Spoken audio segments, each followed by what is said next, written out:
Hello, my name is Katrina and welcome to Climate Dialogues, where we interview climate leaders and discuss key points and decisions made during the Africa Climate Summit. Today on Climate Dialogues, we speak to CEO Kenya Climate Innovation Center, KCIC, Joseph Murabula. Welcome to the show. Thank you. Thank you for having me. I'm glad you're here because we need to delve into climate change, the impact, and what KCIC is doing towards climate change and impacting Kenya in a better way. Let's just get into it. As a speaker at the 2023 Climate Summit, what were some of the key takeaways you got, especially on climate entrepreneurship, nature, and business? The 2023 Africa Climate Summit, first of all, it was the first one, Climate Summit, Africa Climate Summit.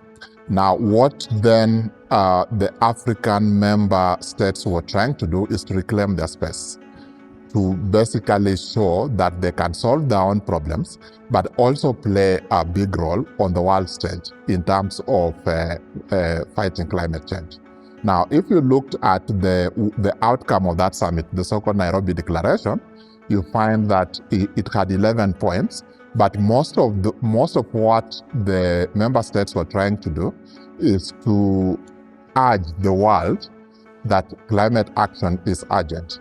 And so in terms of finance, for instance, there were two main highlights. One, that they were urging the developed countries to honor their commitments. Remember that for the last 14 years, since 2010, there's always been a commitment to mobilize $100 billion per annum for the fight against climate change. But that pledge has never been honored. And so what the Africa Climate Summit was trying to do is basically have them honor that pledge. Now, the second takeaway was around the global financial architecture. If you look at the world in general, you find that the African countries are the most vulnerable when it comes to climate change. They are the most impacted, but they are also the ones that are unable to access the world financial markets to find money. What generally happens is that whenever they go to the world markets to get money, the rate of interest, the price of that money is probably 8 to 10 times more than the developed world gets it at. And that becomes a barrier to climate financing itself. So the Africa Climate Summit was looking at how that the global financial architecture can be redone in order to ensure that African countries have more access to climate financing. So the main takeaway for me and for coming from KCIC, where we fight climate change around enterprise, is the recognition of entrepreneurship as a vehicle for fighting, for providing climate change solutions. So that was the main takeaway for me from the Africa Climate Summit. And looking at those barriers, the difference in financing for European countries versus Kenya, do you feel like since then there have been changes since the summit? No, there has been no changes. There's been no change so far. What has happened is that the global world, the developed world, has recognized that there's inequity in terms of the financial architecture. So the institutions such as the World Bank, institutions such as the IMF have now committed to some form of reform to ensure that there's now increased financial flows to African countries. And that is a win in itself. But like everything else, you need proof. You need that to actually happen. Yeah. It's one thing for them to say, we will look at this, but it's another thing for them to actually do and execute it, yes. You have already mentioned one of the barriers, of course, is the difference in financing. What are the main barriers that we can see in scaling up renewable projects in Kenya, renewable energy projects in Kenya? Yeah, there are many, but let me speak about a few. I think we've already spoken about the lack of financing. Yes. So the second is around skills and knowledge. If you look at the new frontiers of renewable energy, for instance, things like green hydrogen, we still don't have a lot of skills for scaling up that. We have skills, for instance, in things like solar, but they are not sufficient. So especially at what we call technical level. So solar installations and that sort of thing. Through our program, for instance, we have a program we call productive use of solar energy. We deliberately upskilling people to create a pool of talent that then can be able to support the energy transition. Because under that program, we are not just looking at provision of energy for lighting, but we are looking at provision of energy for industry, provision of energy for agricultural value chains, mostly dairy and horticulture. And we are doing it in the region. We are not just doing it in Kenya alone. So we are doing the same thing in Uganda. We are doing the same thing in Tanzania. So lack of skill and knowledge, that begins to become another gap. Now, the second gap is around enabling environment policy. If you look at, say, the finance bill, for instance, for this year, you then find that while the stated objective of the Kenya government is to increase energy access, but then you find they are adding taxes on things like fuel, they are adding taxes on electric equipment, and they are adding taxes on things like electricity. That in itself creates a barrier. So that lack of coherence in policy is causing a problem in terms of enabling environment, and so we cannot proceed to say 100% energy access or 100% renewable energy the way we would like it. We would like it to be. And then the third barrier I want to speak about is one that nobody speaks about, and that is the barrier of facilities. Now, facilities are two things. There's the physical facilities that you use, say, in an office. Now, if you have innovations around energy, they need to be tested, and for them to be tested, you need people. We need a supportive environment for people to be able to work. So they need meeting rooms, they need office chairs, they need desks, they need lockers to keep their things and that sort of thing. And then secondly, you have production facilities. They need these ideas turned into a product. And so you need ideas. So we basically just don't have enough of those facilities. Research institutions have some, but they are just not enough for us to be able to do this in a critical mass that then ensures energy access to everybody. And we are talking about people mostly in off-grid areas, people in the real deep inside the villages. Yes. Because those are the ones who don't have the advantage of being able to speak to Kenya Power, for instance, or to electricity producers to give them energy. So they need off-grid solutions, and that is lack of facilities is always a barrier. You've mentioned the barriers, and one of them that has struck for me, especially because the youth are one of the biggest, highest population. You've mentioned about skills, and I know you're focusing on green skills. Now, I want to know, how can government and private sectors support the growth of green skills among the youth?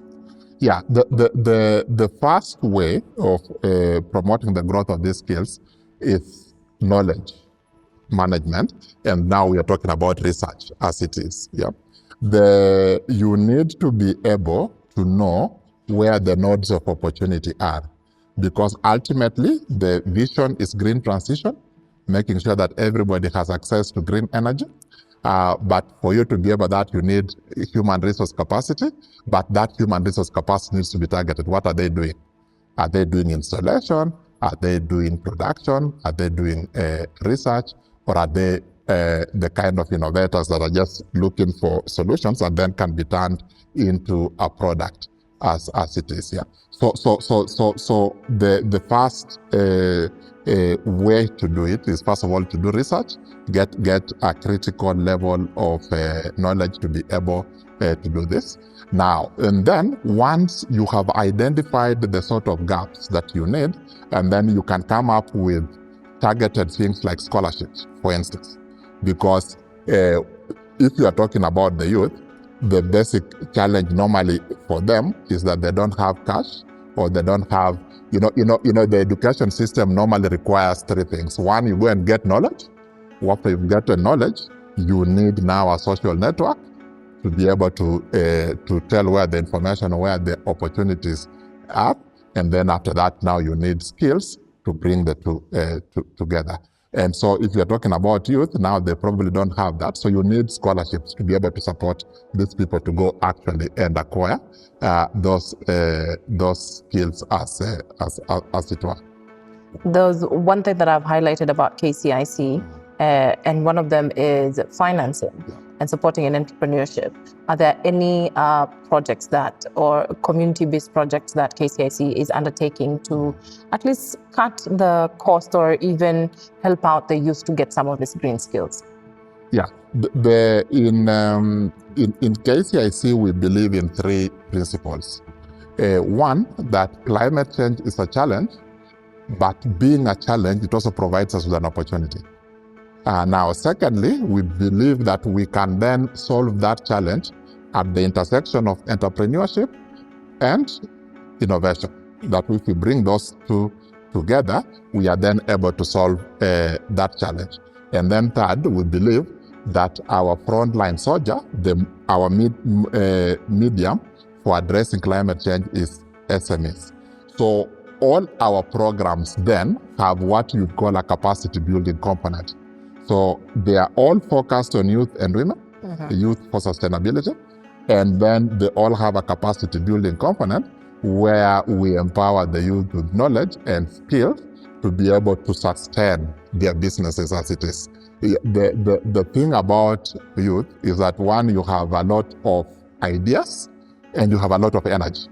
And so we try to harness this, and then target it to be able to support entrepreneurship by continuous capacity building. So we have a lot of training programs. We have a lot of mentorship. So we pair them up with a mentor to be able to help them navigate these things. And we take them to a lot of boot camps just to acquire knowledge and skill for them to apply in their businesses. Let's take a shift a little bit into energy itself, because energy plays a big role in climate impact and climate change. So from where you sit, what role does energy efficiency play in Kenya's climate change action plan? And actually, that is the biggest thing in energy. So it's what we call energy efficiency. It's one thing to make it available, but it's another thing to make it work for you, especially from an enterprise perspective, because that's what we support. So energy efficiency, the first thing it does is that it reduces cost. Once you have a cost reduction, then you have an efficient operation, and then you have a healthy bottom line. So that's the first thing. Now, the second, energy efficiency reduces emissions. And so your climate impact, your climate change impact is therefore minimized as it is, because you have reduced the emissions as it were. And then the third is that by being efficient, what you then do is create opportunity for other people. Now, if I give you an example, for instance, this building where we are, you probably fought very hard to be able to find the lifts. They are hidden for a reason. They're deliberately hidden for purposes of ensuring energy efficiency, so that the energy that is then saved is used for something else. It's used for lighting, or it's used for the thing, but overall, then you end up with a lower cost bill as it is here. Yeah. It's very great to see the differences in how you can impact energy and how people can actually be on the forefront to make sure that there's efficiency for that. But I'd like to shift to one of the biggest contributors to our economy, and that is agribusiness. Yes. How can agribusiness contribute to Kenya's economic growth and climate resilience? Yeah, first of all, agribusiness is probably the largest sector we have in this country in terms of the sheer number of people involved, and even in terms of the number of people it employs. Okay? And so it probably has the biggest opportunity in terms of contributing to the fight against climate change. And so what we therefore need to do is move to what you call climate smart agriculture. Now, the way then this contributes is, one, you have regeneration. You do agriculture that looks at regenerating the soils, meaning less emissions going back to the soils for things like fallow periods and that sort of thing, and minimum use of chemicals, because those are bad for climate. So that's one way. Then the second way is basically around increasing resilience. And the way you sort of do this is you increase resilience by using minimum available resources. So do agriculture that, say, minimizes the loss of water. So do agriculture that conserves energy, and do agriculture that sort of increases the efficiency of your capital resources in order to be able to basically increase the resilience within the agriculture. So climate smart agriculture is basically the way to go. The way to go. And we cannot talk. And then, of course, for purposes of managing impacts of climate change, things like droughts, and then you need to be able to invest in irrigation agriculture. You've mentioned droughts, and I've just realized that water resources are, one of the water resources in Kenya could be impacted by any climate change. So how can climate change impacting water resources in Kenya, and what are some of the insights in this sector? Because if agribusiness is affecting climate change, and water resources is one of the most dependent things they need for agribusiness, how is climate change now impacting Kenya, the water resources in Kenya? Yes. So first of all, I need to say that climate change is all about water. Yes. Okay. Too much of it, we say we have a flood. Too little of it, we say we have a drought. So it's all about water. So management of climate change is actually management of water resources as it is here. And so the way to sort of manage this, especially for a water scarce country like Kenya, is first of all manage the watersheds, okay, or water catchment areas, as sometimes we call them. Now, how do you basically do that? So first of all, you need to be able to do things like planting trees around them in order to preserve the water so that they don't dry up. You need to be able to do that. And then secondly, you need to invest in things like water storage, invest in things like water harvesting in order to be able to manage seasonality. If you look at it, for instance, 2 months ago, in this country, we had floods all over. Most of that water is now no longer available. So if it doesn't rain for another, say, 2-3 months, now we'll have a drought. But we would have easily managed that situation by harvesting all that water instead of letting it run off, and then using it when there's a shortage, especially when there's a drought. So first of all, manage the watersheds, make sure that the runoff is preserved through things like water harvesting, and then manage the water bodies so that then they don't dry up, lakes, rivers. Avoid things like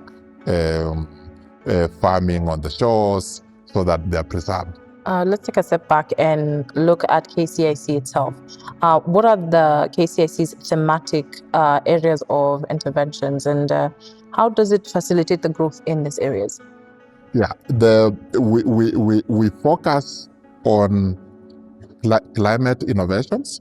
Currently, we are focusing on 5 thematic areas. We are focusing on renewable energy, we are focusing on agribusiness, we are focusing on water, we are focusing on waste management, and we are focusing on commercial forestry. Okay? Now, all these are climate relevant sectors, but they also represent a lot of opportunity in terms of climate entrepreneurship. If you look at research data, between now and say 2030, so in a period of say 6 years, those sectors represent about $123 billion worth of opportunity, $1 billion worth of opportunity. So that opportunity then is what we are trying to harness through the skills and knowledge of young people, women, and basically all communities to be able to support economic development in this country on one side. That way we support the fight against poverty and then support the fight against climate change on the other hand. We need to see the future and to know what is the future of Africa. So what are your hopes from where you sit for Africa's sustainable development? What do you feel would work for Africa moving forward? You know, what I think will work for Africa moving forward is one, to invest more on renewable energy, for instance. Kenya, for instance, has the highest renewable energy component on all energy consumption for about 1993, depending on what statistic you look at. But we need to be able to bring all the other African countries to that level, to probably 100%. Now, once that happens, all the other emitters or polluters of the environment will basically be minimized, because the biggest polluter of the environment is the transport sector, and mostly because of the energy component. So once we have renewable energy component through our vehicles, our rails, our airplanes, and that sort of thing, then we will end up with a situation where Africa begins to have a sustainable economic model, or what you would call a low carbon development pathway, in the sense that you are not emitting much in terms of carbon, or in terms of greenhouse gases, but then you are also growing, because that in itself, those transitions represent an economic opportunity that can enable us to create jobs for young people, create jobs for the youth. So what I want to see for Africa in the future is low carbon development, or sustainable development. I want to see economic opportunity for the African young people. You probably know that the median age in Africa as we speak is around 20. So an average African is about 20. So that's somebody with a very long future ahead of them, and they are all looking for opportunities, and our continent is not providing enough opportunity. That's why you have a lot of brain drain or a lot of immigration, especially to the West. And so I want to see a lot of that used here, and that can only happen if we focus on sustainable development. One more thing I'd like to know is there any possibility for either more collaborations between KCIC, of course, to push the climate change impact narrative to the world, and what kind of characteristics would you want for partnerships or collaborations with KCIC? Yeah, first of all, I need to say that there's no single institution, country, or region that can ever fight climate change on their own. Climate change, by its very nature, is affects a very wide geographical space. So, for instance, the impact we have here probably came from hundreds of thousands of kilometers away, and so it has to be a collaborative effort. Even at the narrower space that we operate in, which is climate entrepreneurship, you literally cannot get any results unless you collaborate. So we are always looking for partners to be able to support our entrepreneurial, our climate enterprise agenda. Always looking out for partners. We collaborate quite a lot, and we have a lot of partnerships with knowledge institutions, universities, research institutions, because those are where research is done and innovations come from, that we can incubate through our programs. We have a lot of collaborations with financial institutions, because one of the biggest barriers to climate entrepreneurship is finance, as we spoke about. And so we need these partnerships, so that once we are through with incubating our enterprises, they then get financing, or they get financing opportunities from the ecosystem. So we need that. And then we need partnerships with product development facilities. You know, your Kipi or Kirdi or that sort of thing.